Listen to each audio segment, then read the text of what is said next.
लेकिन अब ये हमार पीछे पड़ी है। शादी तो अब भी हम ही करे चाहत बानी, लेकिन राखी आंटी की ही लगी कि हमार शादी वो करवा रहल बानी। वाह बेबी, क्या बात है। तो इतना भाव कब से खाए लगलो? हमार मतलब अचानक से इतना इंटेलिजेंट कब से हो गए तो? जब से तू बहुत डफर हो गए बड़ा। अब एको काम करा, यहाँ से निकला इससे पहले कि केहू आ जाए और हमने दोनों के एक साथ देख ले। और अगर केहू के पता लग गए ना कि हमारे पेट में जो बच्चा बा हमने ऋषभ के ऊपर थोपे जा रहल बानी, तो हमने बहुत बड़ा प्रॉब्लम में फंस जाइब। अरे तू टेंशन मत ला, करो ना यहाँ पर क्या कि सब लोगों हल।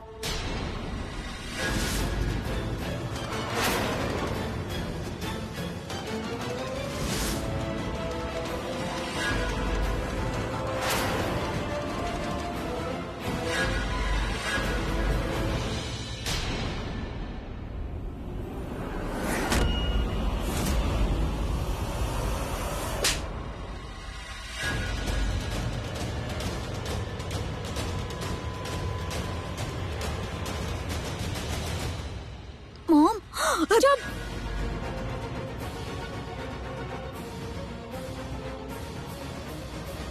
राखी बेटा हमारी बात सुना। महेश जी कह रहल बा, ठीक कह रहल बा। देखा तू शादी के बाद ऐसा कर रहल बाड़ू जैसे कि हो सजा दे रहल बाड़ू। ये गलत बा बेटा, बिल्कुल गलत बा। कहा गलत कर रहल बानी मम्मी जी? शर्लिन और ऋषभ की शादी?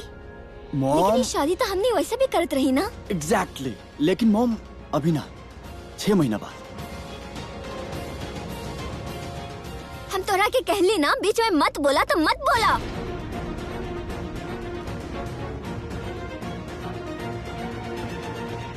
ठीक बा, लिया दो नंबर दो।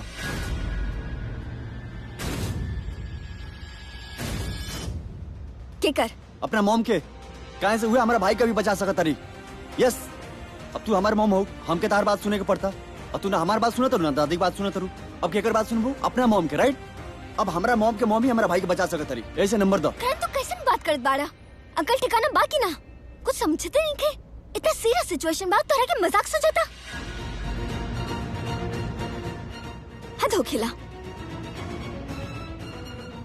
तू मुझे खड़ा होकर क्या देखा तरू? हाँ, तू ही हमारी में सबके सामने खराब कर ले पड़ू। अब इकरा के काहे डांट बाड़ा? अरे कहना डांटी यार, ये हमारे बारे में हमेशा नेगेटिव पब्लिसिटी करत रही हर वक्त। तभी हमारे बात पे कोई यकीन ना करला, तभी हमारे बात पे कोई विश्वास ना करेला, तभी हमारे बात पे कोई सीरियस ना लेला। सब इनके वजह से। लेकिन अगर हमके हमारा मॉम के नंबर चाहिए तो चाहिए। कहाँ से हमके ये पता बटे कि अब हमारे मॉम के मॉम ही हमारे भाई के बचा सकत रही। करण, ऋषभ तहार भाई बा तो हमार बेटा भी बा। जितना प्यार तो अपना भाई से करेला उतना ही प्यार हम अपन बेटा से भी करेनी। आखिर वो हमार बड़ा बेटा है, कैसे प्यार ना करब हम ओकरा से? सगा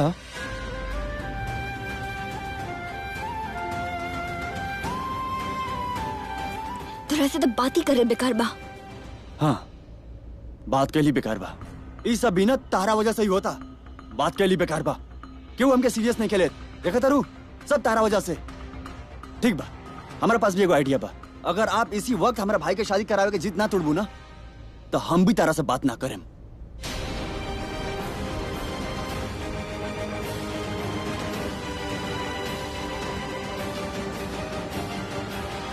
कैसन बात कर रहे थे तू यार? करण हमारी बात सुना। करण तू हमारी बात सुना। बात इनके समझाओ अपने सौतली माँ के।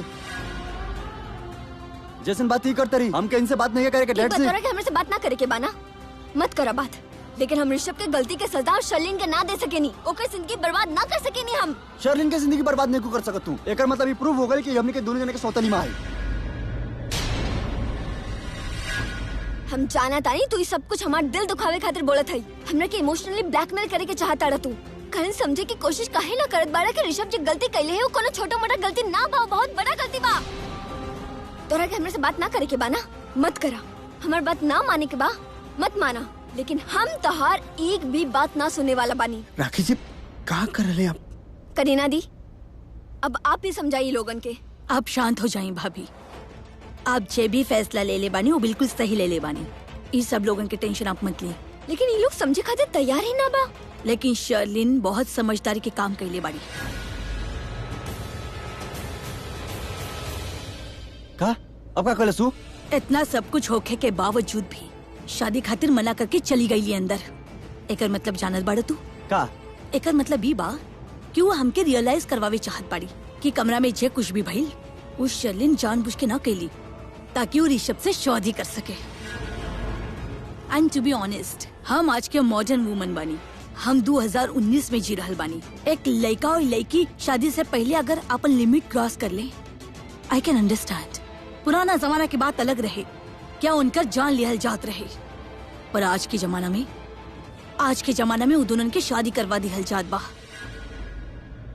और बेटा, हमने एग्जैक्टली उहे कर रहल बानी। बुआई ऋषभ, जा बेटा, शर्लिन के शादी खातिर मनावा।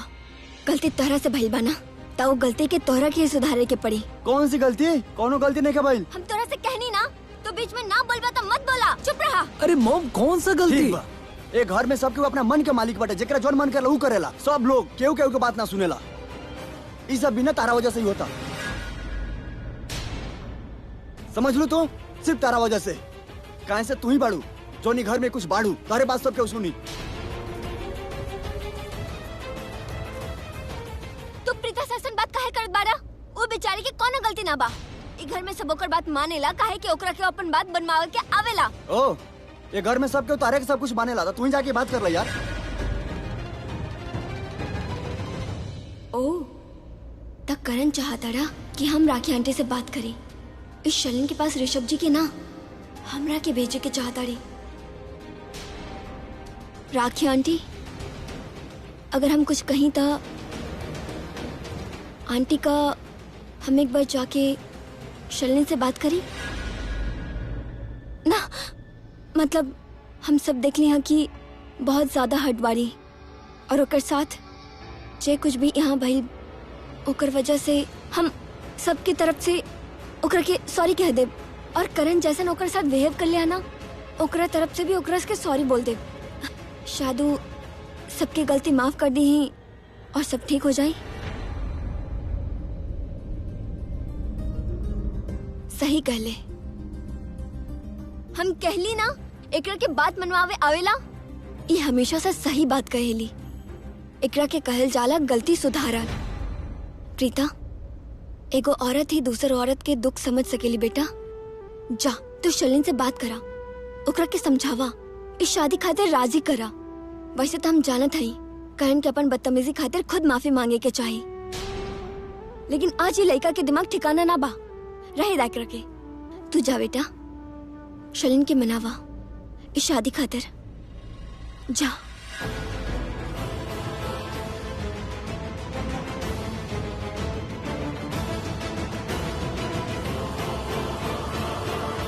और तो से हम बार बार कहले रही तो के बॉन के ले रही कि हमार बेटी से तो दूर रहिया। तो हर इतना हिम्मत कि तो फिर ओकरा साथ खड़ा बाड़ा। हमार बेटी की जिंदगी तो पूरी तरह से खराब कर देले बाड़ा। और वैसे भी अब बचल ही काबा बर्बाद होके खातिर। तू सुना, तू प्लीज हमार बेटी के बख्श दा, पीछा करल छोड़ दा। आंटी जी प्लीज चिल्लाए मत। Mom please, what please? तोके भी हम वॉर्न केले रही ना, समझले रही तोके भी हम, लेकिन तू एकरा से दूरी बनेलू ना, तू एकरा साथे खड़ा बाड़ू। आंटी जी प्लीज चिल्लाए मत, कनो सुन। चिल्लाई ना, हम चिल्लाई ना। तू इतना बड़ कांड यहाँ कर चुकल बाड़ा और हम एक मिनट हमके लागे फोन करके पुलिस की यहाँ बुलावे खातिर। और तू अच्छे तरीके से जाने ला और हम भी जाने नहीं कि ओकरा बात का हुई ना। मॉम आप ऐसा ना कर सकत बनी। अब तू हमके बताइबू कि हमके का करे के चाहिए और का ना। Please mom, shut up. तू भूल गईलू कि पिछली बार का भल रहे और इताहर का हश्र कैले रहे। शर्लिन, तू मेंटल असाइलम पहुंच गल रहू, याद बा तोके? कितना मुश्किल से हम तोके वहाँ से बाहर निकालने रही। तू छोड़ दा पीछा तू हमार बेटी के। वहाँ का देखा तारी, यहाँ देख। तो क्या हम का कहले रही? तो से हम कहले रही ना कि आदमी से दूर रहिया। ये आदमी जहर बा, जहर, स्लो पॉइजन भाई। तो क्या मार दी। और देख, मार देलस ना तो हर जिंदगी बर्बाद कर देलस नहीं। अब सब कुछ तो हर लाइफ में अच्छा होके जाता, एक अच्छा लड़का से तो हर शादी हो जाता, तो ये फिर से तो हर लाइफ में घुस गई। हाँ सही कहनी ना हम, हाँ सही कहनी ना हम। हमार बेटी की शादी एक घर में होके जाता, वो अपन लाइफ में सेटल होके जाता। तो तोहसे ओकर खुशी देखल नहीं जात।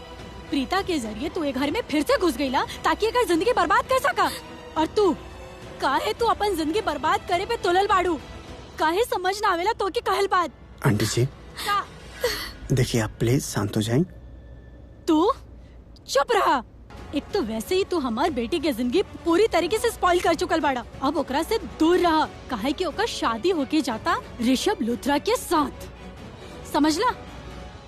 हम तो ये चाहते हैं जी, आप चाहते, हम ये चाहते हैं कि ऋषभ लूथरा की शादी सरलिन खुराना के साथ हो। आपके क्या लगेला?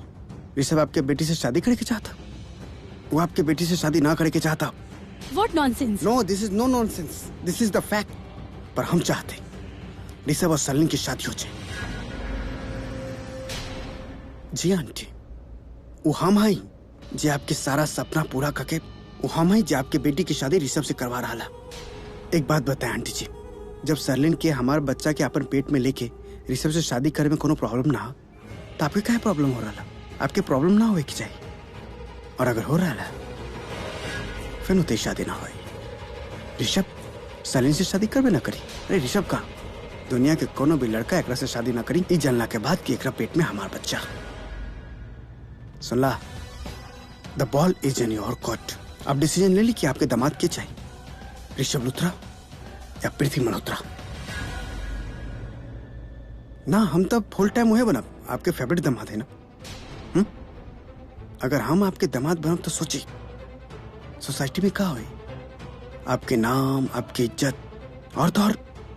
चलिए छोड़ी, हम आप पर ही छोड़ते हैं। आप डिसाइड कर ले कि आपके दामाद क्या चाहिए, एक बेशरम या फेनो, एक सीधा साधा एकदम आइडियल ऋषभ आपके बेटी के खातिर। अरे यार आंटी जी संभालिए अपना, आप क्या आई? बैठी बैठी बैठी बैठी।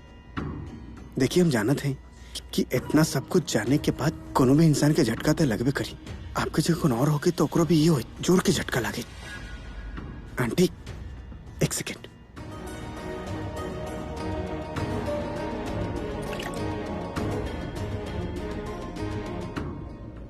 आंटी जी आप टेंशन ना ली, ये ली पानी पिए आप, ये पानी पीजिए आप।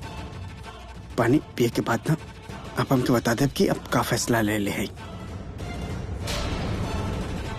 राखी आंटी चाहताड़ी कि हम शर्लिन के शादी खातिर मनाई, लेकिन हम चाहता नहीं कि ओकरा के घर से भगाई। हम ये सब करी कैसे? कहा कहीं कैसे बात करी? हमरा की कुछ तू जानता रू ना हम का चाहता नहीं। हाँ जाना था ही, लेकिन वो उधर वो लड़की है। अरे यार दिमाग से सोचा, दिल के दरवाजा बंद करो, दिमाग की खिड़की खोला। तू अच्छी तरह से जानता रू कि शर्लिन कैसन लड़की पिया, ओके? और चलो एक बार मान भी लेता नहीं कि वो जौन भी कहती है वो सच कहती है, तभी हम चाहते नहीं कि हमारे भाई ये लड़की से बच जाओ, ओकरा से शादी ना हो। ऋषभ लूथरा, हमार बेटी के शादी सिर्फ ऋषभ लूथरा से हुई।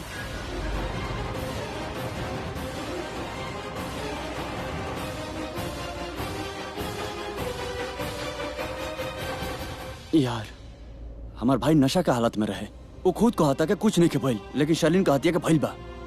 हमके पूरा यकीन बा कि शर्लिन कुछ न कुछ गड़बड़ करती है। उधर इवन आई एम श्योर हम भी जानता नहीं, लेकिन वेकिन कुछ ना प्रीता अरोड़ा, नो एब्सेंट वर्ड एंड नो किंतु परंतु। अरे तू भी ऋषभ के अच्छा तरह से जानती हो, ऐसे लड़के ना हटे के ये सब करी यार। अगर ओके से केहू से प्यार भी हो जाए ना तो खुद जाके ओके बता नहीं के सकत हो ये सब करी हूँ।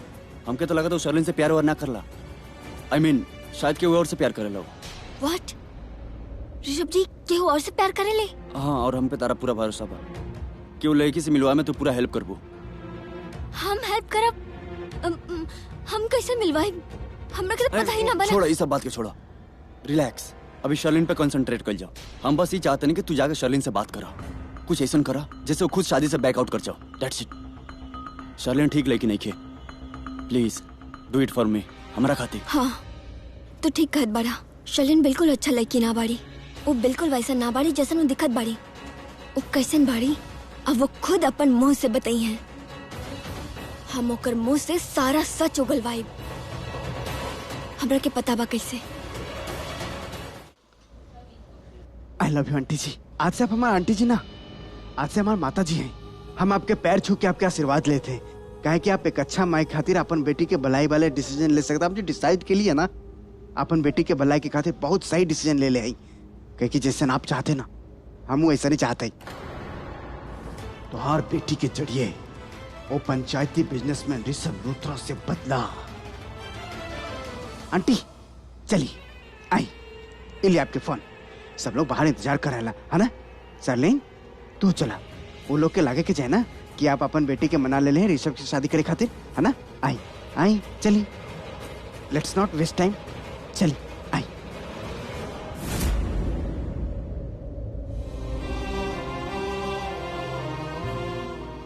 इस शादी होगी, हर हाल में होगी।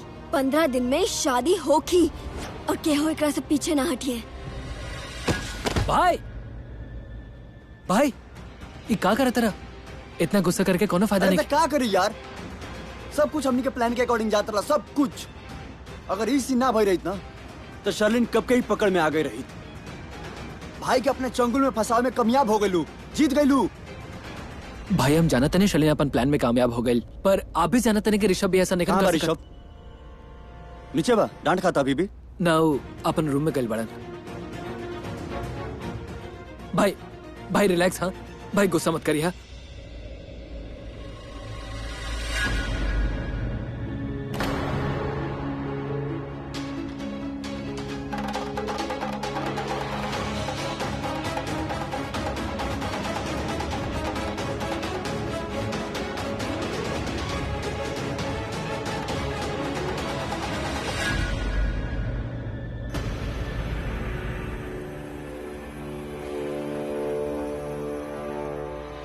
हम शर्लिन से अकेले में बात करे के चाहता नहीं, शादी के बारे में। अगर आप लोग कुछ देर खातिर please. Yes sure, no problem Preeta ji. Aunty जी प्रीता जी सब ठीक कर दी हैं, आप आई हमारा साथ आई।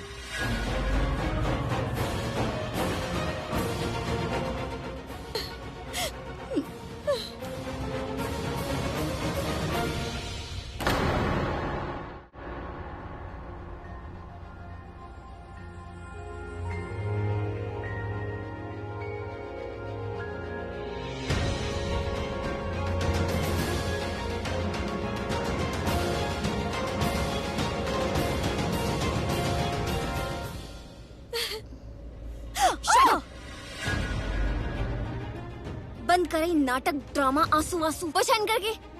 अब तोरा के केहू ना देखत बा, और तू भी जानत बाड़ा और हम भी जानत बानी कि ऋषभ जी तोरा साथ कुछ गलत ना कैले हैं। झूठ बोले बाड़ू ना। प्रीता तू ऐसे कैसे बात कर रहल बाड़ू? तू एगो लड़की हो के लड़की पे शक कर रहल बाड़ू? अरे तू भी एगो लड़की है, तभी दूसर लड़की के शक्ल देख के समझ जानी कि ओकर दिमाग और दिल में का चलत बा। झूठ बोलत बाड़ू ना। ये सब तहार प्लानिंग रहे ना कि ऋषभ जी के कहू तरफ भांग पिला के उनका कमरा में भेज दा और पीछे तू भी चल जा। ये सब ड्रामा क्रिएट कर रहा। हाउ डिस्गस्टिंग, कितना चीप लड़की बाड़ू तू। प्रीता हम तो के कैसे समझाई? जितना बुरा तू हमके समझत बाड़ू उतना बुरा हम ना बानी। हम तोहरा के जितना अच्छा से समझे ली ना, शायद ही यहाँ केहू समझत हुई है। और तू जितना बुरा हो ना, शायद ही यहाँ केहू बुरा बा। तू बुरा ना, तू बड़ी घटिया और बेकार भी बाड़ू। पहले तो हम ही सोचत रही कि शर्लिन के प्रॉब्लम के बा, ओकर के बॉयफ्रेंड बा तो ऋषभ जी से शादी काहे करे की चाहत वाली। फिर हमरा के पता चले कि मैडम प्रेग्नेंट है। तब जाकर हमरा के समझ आई हम प्रेग्नेंट ना बानी। तो प्रेग्नेंट बाड़ू। चाहे तो कितना चिल्ला चिल्ला के ये बात हमरा से कहा, लेकिन हमें ना मानब। और ये जो तू रोवत बाड़ू ना, एकरा के इमोशनल ब्लैकमेल कहल जाला। केकरा खातिर करत आड़ू? राखी आंटी खातिर, राइट? कहे कि उनका के ना पता बा कि ई लड़की कितना घटिया बा, लेकिन तोहरा के पता बा कि राखी आंटी के दिल कितना साफ बा। वो कबू केहू लड़की के साथ गलत होकत ना देख सकेली, और उनका के लागत बा कि तहार साथ कुछ गलत होकत बा। लेकिन बेचारी को ई ना पता बा कि सारा गलती मैडम खुद कैले है। तू कैले बाड़ू ना, सारा प्लानिंग तहार रहे ना, because it's next to impossible. कि तू ऋषभ जी के साथ वो हालत में कमरा में लेट ले बाड़ू और वही समय सारा परिवार वहाँ पे आ जाइए। केकरा साथ मिलके तू प्लानिंग कर ले रहलू? तो केकरा साथ मिलके तू ड्रामा कर ले रहलू? बताओ हमरा के। तहार बॉयफ्रेंड के साथ? उहे बॉयफ्रेंड जकरा कि हम तहार एंगेजमेंट पर तहार घर पर देखले रहनी, तोहरा के हक करत हुए। जानत है हम शर्लिन, जानत है हम सारा प्लानिंग तू दोनों के है। बेचारा ऋषभ जी के भांग पिलाले उनका के अपना कमरा में भेज दिला, पीछे पीछे तू भी चल गईलू। हाउ क्लेवर। और लोगन के ऐसा तस्वीर दिखाइले जकरा के देख कर ऋषभ जी पर उंगली उठाए, उनका के बुरा कहे, उन पर इल्जाम लगाए। लेकिन हम ऐसा ना होके देब। उंगलियां तोहरा पे उठे शर्लिन, इल्जाम तोहरा पे लगी। काहे कि हम यहाँ से बाहर जाके तहार सच सबके सामने कह देब कि तहार बॉयफ्रेंड बा, तू प्रेग्नेंट बाड़ू, सारा प्लानिंग तो ओकर साथ मिलके कैली बाड़ू। देखा, अगर अपना भला चाहत बाड़ू ना तो जा खुद जाके सब कन्फेस कर ला, सबके सच बता दा। अगर तू ना चाहत बाड़ू कि तोरा के धक्का मार के यहाँ से बाहर निकालल जाए